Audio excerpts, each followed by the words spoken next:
जय हिंद दोस्तों, आज की इंस्टेंट ब्रेकिंग अपडेट केंद्रीय कर्मी पेंशन और सैनिक खबरों में सबसे पहले बात करेंगे 8 पे कमीशन की रिपोर्ट 2027 में मार्च केंद्र सरकार का इसका संशय खत्म किया है। इस पर बड़ी अपडेट है। 1/1/2026 20 महीने का एरिया मिलेगा, बेसिक पे और एमएसपी डबल होगी। इस पर बड़ी अपडेट है। इस पर बात करेंगे एक्स सर्विसमैन और सीएपीएफ की नई बटालियन जेसीओज 500 भर्तियां और ओआर के लिए 16,300 पद निकाले गए हैं। इस पर बड़ी अपडेट है। 8 सीपीसी में एमएनएस के अफसर का दर्जा, जेसीओज ग्रुप बी अफसर एमएसपी में अब 3 नई 4 ग्रुप ऑफिसर एमएनएस जेसीओज ओआर। इस पर बड़ी अपडेट आई है और यह जरूर खबर सुने और देखे। एक्स सर्विसमैन पैरामिलिट्री सैनिकों और जेसीओ ओआर की नई भर्ती निकली हुई है। सबसे पहले मैं इसी पर बात कर लेता हूं कि भर्ती निकली हुई है। इसके लिए बटालियन एक्स सर्विसमैन और सीएपीएफ के लिए सैनिकों के लिए बिहार में बनाई जा रही है। बिहार में 17,000 पूर्व सैनिक सीधा बहाली करने जा रही है। बिहार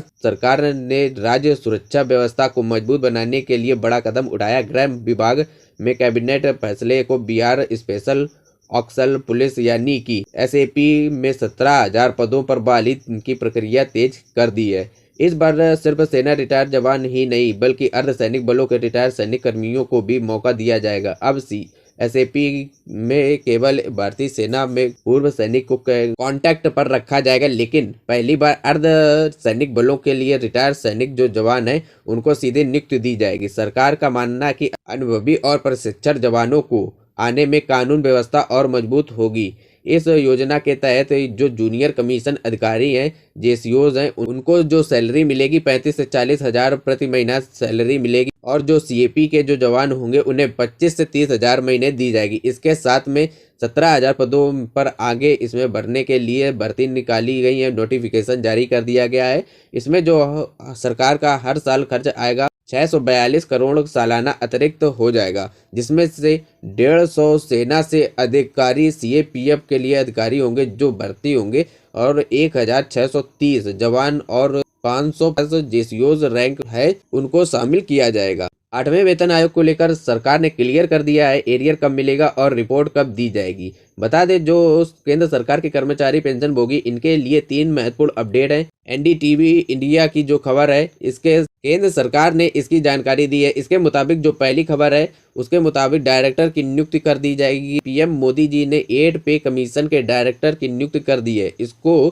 ऑफिस मेमोरेंडम के मुताबिक भारतीय रेलवे लेखा अधिकारी के बैच अधिकारी कृष्णा बीआर को विभागीय नियुक्त कर दिया गया है और 8वें वेतन आयोग के संदर्भ में निर्देशक जो हैं, डायरेक्टर जो हैं, उनके रूप में उन्हें नियुक्त किया गया है। उनके तहत जो भी आएंगे वित्त मंत्रालय के साथ वेब विभाग के संपर्क स्टॉपिंग स्कीम के माध्यम से उन्हें भर दिया गया है। सैलरी पेंशन सरकार पर सुझाव मांगे हैं। बता दें 8वें वेतन आयोग को लेकर एक आधिकारिक वेबसाइट लॉन्च कर दी गई है। उसमें पेंशनर्स और सभी मंत्रालयों के डिपार्टमेंट के सुझाव मांगे गए हैं। अपने अपने सुझाव सैलरी पेंशन इंक्रीमेंट और फिटमेंट फैक्टर जैसे मुद्दे के सुझाव मांगे गए हैं। वेबसाइट में जाकर आप माई जीओबी की वेबसाइट में जाकर यह सुझाव दिए जा सकते हैं। संसद में सरकार ने स्पष्ट कर दिया है कि आपको एरियर कब मिलेगा और कब जो रिपोर्ट है 8वें वेतन आयोग की वह दी जाएगी। 3 नवंबर 2025 को यह अधिसूचना सरकार ने जारी कर दी थी। 8वें वेतन आयोग का गठन कर दिया गया था और उसमें सरकार ने कहा था कि 18 महीने का वक्त लगेगा जिसको रिपोर्ट देने में। आयोग को सिफारिशें साल 2027 तक आने की संभावना है और यह सरकार ने कन्फर्म कर दिया था और इसे एरियर जो है मिलेगा 1 जनवरी 2026 से एरियर जोड़ दिया जाएगा। यानी कि जो आपको एरियर है वो 1 जनवरी से बनना शुरू हो चुका है और 2027 में जब आपकी रिपोर्ट आ जाएगी उसके बाद जो एरियर है वो 20 महीने का एरियर एक साथ दिया जाएगा। इसके लिए ऑफिस मेमोरेंडम भी आप देख सकते हैं कि 12 फरवरी 2026 को यह जारी किया गया था, जिसमें डायरेक्टर की नियुक्ति की गई थी। एक बड़ी खबर आई है, डीओपीटी की तरफ से एक लेटर जारी किया गया है और यह लेटर कहा गया है कि जो एमएनएस हैं भारतीय सेना में, आर्मी, एयरफोर्स, नेवी, उन्हें अब पूर्व सैनिक का दर्जा दिया जाएगा और उन्हें अब अधिकारी पेंशन कमीशन प्राप्त अधिकारी की भी मान्यता मिल चुकी है। यानी कि अब जो एमएनएस है वह कमीशन प्राप्त अधिकारी होंगे। यह आप देखते हैं कि कार्मिक और प्रशिक्षण विभाग की तरफ से ये लेटर जारी हुआ है, जिसमें जानकारी दी गई है। इसमें कहा गया है कि पूर्व सैनिक जो होंगे उनके तहत जो आरक्षण मिलता है वह एमएनएस को भी दिया जाएगा और इसका फायदा एमएनएस को भी मिलेगा। यानी कि जो भी आरक्षण होगा वह पूर्व सैनिक के तहत जो मिलता है वह एमएनएस को भी दिया जाएगा। साथ में इसमें यह भी कहा गया है कि पहले जो एक्स सर्विसमैन जो का प्रावधान है, इन्हें एक्स सर्विसमैन माना जाता है, उनमें बदलाव कर दिया गया। अब एक्स सर्विसमैन उन्हें माना जाएगा जो नियमित सेना, नौसेना, वायुसेना में सैन्य नर्सिंग सेवा या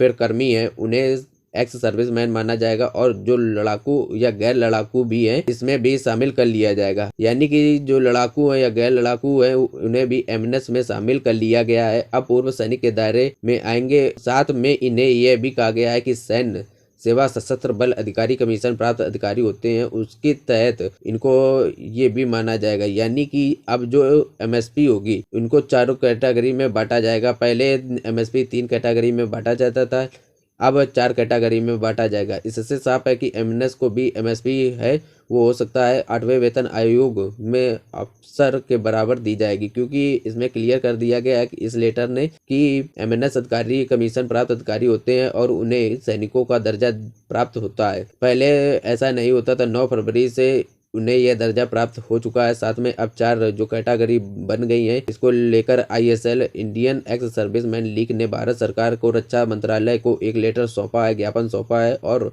उस ज्ञापन में रक्षा मंत्रालय भी संतुष्ट। यानी कि आईएसएल का कहना है कि जो एमएनएस हैं उन्हें एमडीपी ज़्यादा मिलती है, वह ठीक है, समझ में आता है कि उन्हें एमएसपी ज़्यादा मिल रही है। लेकिन अब जेसीओ और ओआर को भी बराबर एमएसपी क्यों मिल रही है, यह ज्ञापन दिया गया है। आईएसएल के द्वारा ब्रिगेडियर इंद्रजीत जो हैं उन्होंने यह ज्ञापन दिया है। उनका कहना है कि एक्स सर्विसमैन हैं जिसमें कि जेसीओज हैं और ओआर हैं, उनके बराबर सैलरी नहीं दी जानी चाहिए। वह एक ग्रेस्ट रैंक है और ग्रुप बी गजेटेड रैंक अफसर के बराबर नहीं तो कम से कम उन्हें ग्रुप बी गजेटेड के बराबर एमएसपी दी जानी चाहिए। यानी कि पहले जेसीओ ओआर पीबी ओआर में माने जाते थे, उन्हें अब एमएसपी मिलती अब और उन्हें एमएसपी जो मिलती थी वो 5200 मिलती थी। लेकिन अब 4 कैटेगरी बन गई है, ऑफिसर, जेसीओज, एमएनएस और ओआर। इसमें से एमएनएस को हो सकता है कि एमएसपी अफसर से कम रखी जाए, लेकिन जेसीओज से ज़्यादा रखी जाएगी।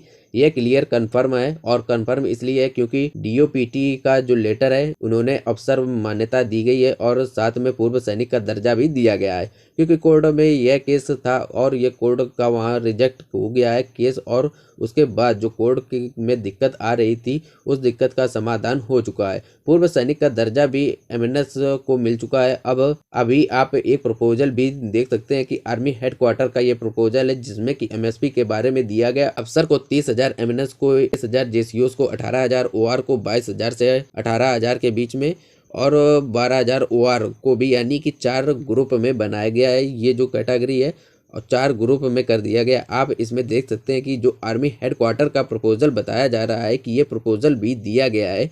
इस बार एमएसपी जो 8वें वेतन आयोग में है उसकी 4 कैटेगरी हो सकती है। पहले जेसीओज ओआर को एक ही रखा गया था, इस बार हो सकता है कि बदलाव हो जाए। आप लोग कमेंट करके जरूर बताएं कि क्या ये बदलाव हो सकता है या नहीं हो सकता है। ये थी जानकारी इस वीडियो में, इतना ही। Thank you everyone.